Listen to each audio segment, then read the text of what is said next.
Now, thank you very much. Shalom, greetings to you all. I hope you all had a great week. It just was that we're about to hit summer. It's finally spring, and I do think we need it. And after last week's reading of the Nazarite vow, I had to watch Samson and Delilah again, and Jesus Christ Superstar, both great depictions of the Nazarite spirit. And unfortunately, I was not able to be there for Harvey's birthday celebration, but I hear a splendid time was had by all. I will do my best, however, to be at the next one. And during this past week, my dear friend Chris lost her aunt. I know it was a terrible blow to her, and I had to say goodbye to my dear friend Ginger. It is these times that give us pause to think, to call for a spiritual renewal for everyone, an elevation of spirit for all mankind, and an opportunity for us to send out healing energy to all who need it. So think of those you know, for them, for everyone, for love, for renewal, for Cass, for Devora, for Phil, for kindness, healing, wishes, goodwill, and love that you all send out circles the world, finding those in need. So thank you, each and every one of you. Mishaberach Avotenu Makor HaBracha Limotenu. May the source of strength, who blessed the ones before us, help us find the courage to make our lives a blessing. The renewal of body, the renewal of spirit, and let us say Amen. Mishaberach, let us all, every one of us, have our spirits renewed. And the renewal of spirit is a coming together of energy, my friends. And it is our coming together as friends, as a chavura, a fellowship, joining to express our nature of kindness, compassion, and energy of sharing of thoughts and feelings, and hopes and dreams and wishes, that unites us all coming together every week in this community house of spirit, Beth Ruach. So once again, please do go ahead and invite everybody that you know, physically or spiritually, to gather and share from Psalm 133, the Hine Matov, come together. Hine Matov.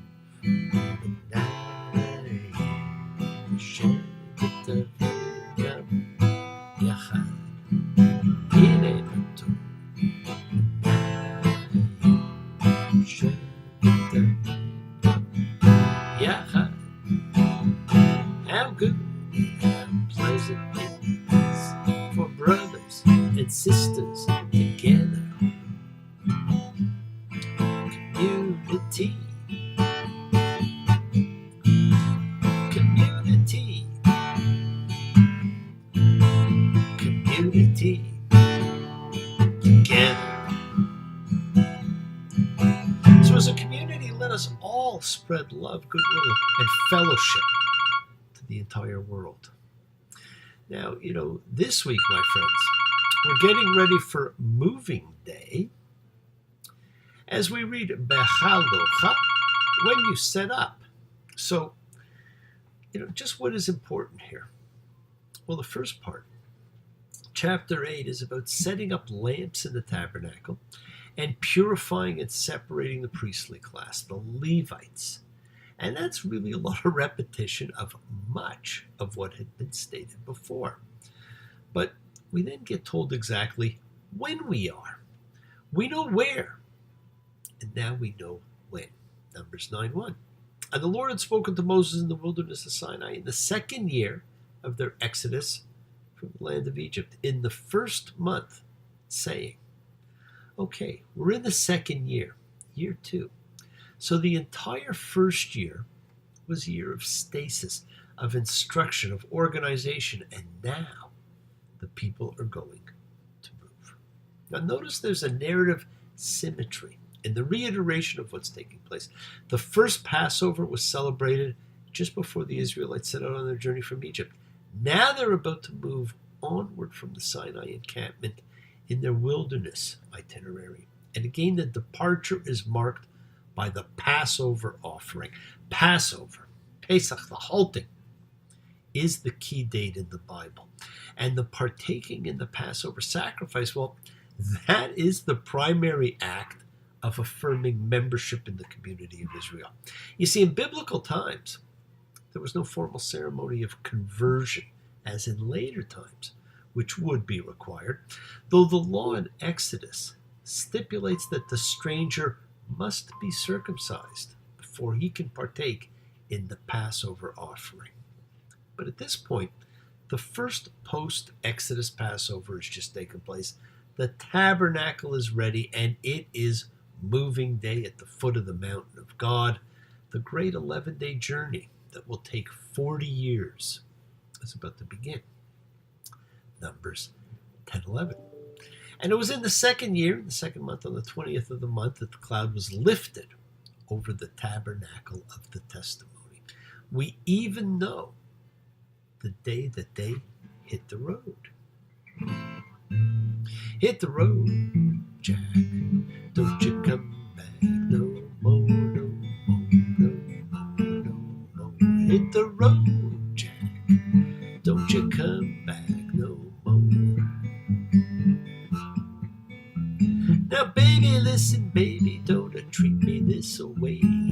I'll be back on my feet someday. And the members of the wilderness generation, well, swept up in a world not of their making, ride the highs and lows on their 40-year journey, and struggled to get back on their feet. And many of us are still working at it.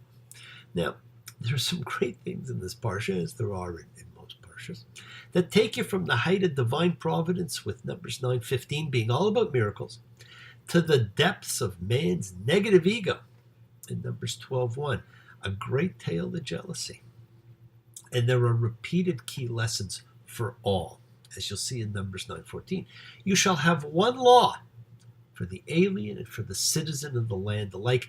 Everybody is to be treated the same. Everyone is subject to the same laws of God. Everybody is equal.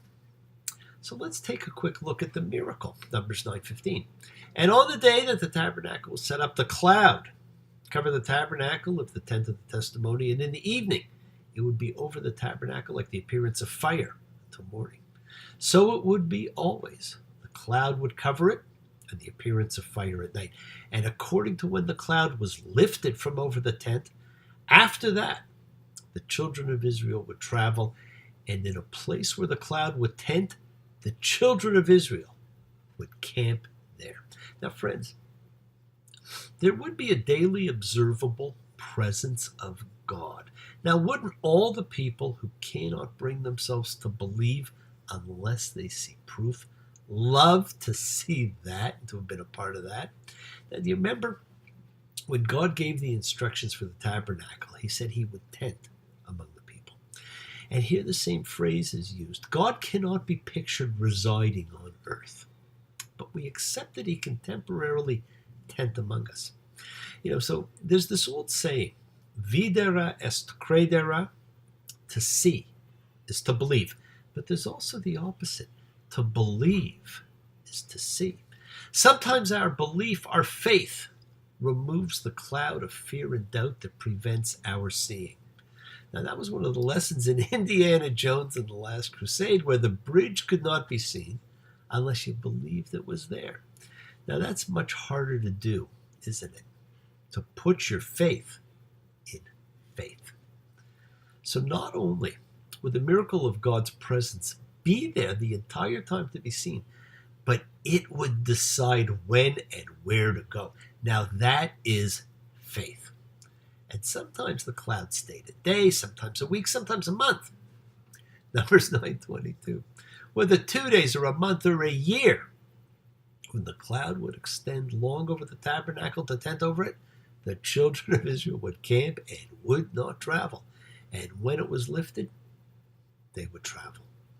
The Spirit of God provided everything the people would need: food, water, security. And even still, revolution was in the air. Numbers 11:1. And the people were like grumblers, bad in God's ears, and the Lord heard, and his anger flared, and a fire of God burned among them and consumed at the edge of the camp. And the people cried out to Moses, and Moses interceded with the Lord. Now, what a great description. Like grumblers. Hey, they're later described as riffraff, but we'll come to that later. Now, this is just the first of many accounts of their complaining in Numbers. And interestingly, it's the only one in which the reason for their dissatisfaction is not told. Now, this lack of specification may be intended so that the episode could serve as a general model for all of the incidents that follow. Unreasonable complaints triggering God's consuming wrath, leading to a plea for Moses' intervention, resulting in an end to the devastation. That's the pattern that will be played out. Notice who they turn to. Not to God, but to Moses. And this is a pattern that will reappear again and again. It's quite interesting. God brought them from Egypt and delivered them from slavery, but it is only to Moses that they entreat. And their complaints continue. They have food provided every single day by God in manna. And it's not something they even have to work for. So what do? Numbers 11:4. And the riffraff that was in their midst felt a craving, and the Israelites too, again wept and said, "Who will feed us meat?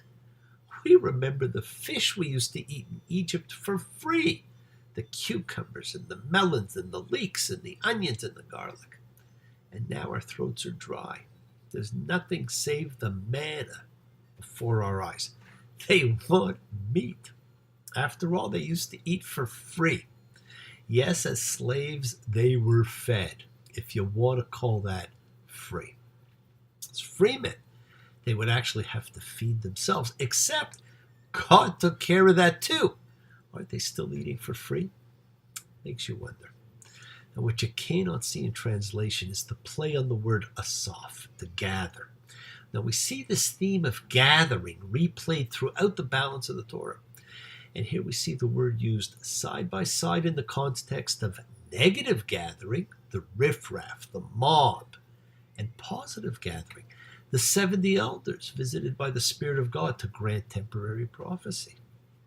Now that leads to our next interesting incident, one that has caused scholars all kinds of consternation, which we find in Numbers 12:1. And Miriam and Aaron spoke against Moses about the Cushite wife whom he had taken, because he had taken a Cushite wife. Now this has troubled people. Troubled our scholars for a long time. Cush is usually understood to be Ethiopia. And on this understanding, Moses has taken an Ethiopian wife in addition to his first Midianite wife, Zipporah. Numbers 12:2. And they said, being Miriam and Aaron, "Has God only just spoken through Moses? Hasn't he also spoken through us?" And the Lord heard.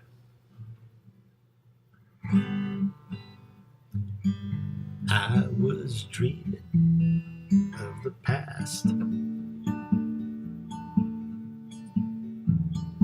and my heart was beating fast. I began to lose control.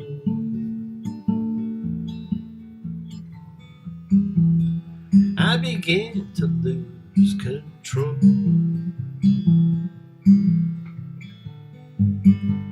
I didn't mean to hurt you.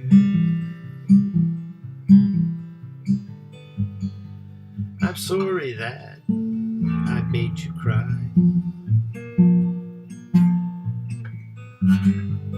I didn't want to hurt you. I'm just a jealous guy. Now, Miriam and Aaron are talking about the prophesizing that Moses and the 70 elders did, and in their petty jealousy are saying, hey, God speaks through us too. Now, that's neither here nor there in this instance.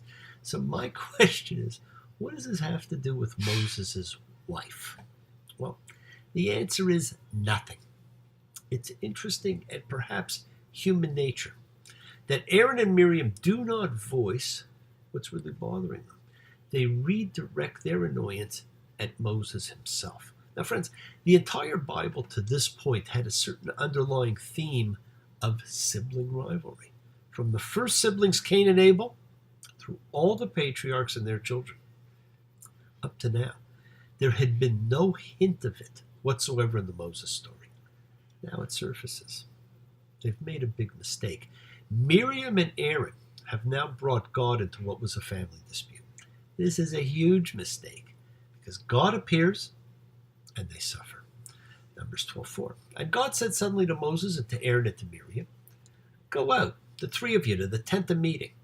And the three of them went out. The Lord came down in a column of cloud and stood at the entrance of the tent. And he called Aaron and Miriam, and the two of them went out. And the cloud turned from over the tent, and here Miriam was blanched as snow.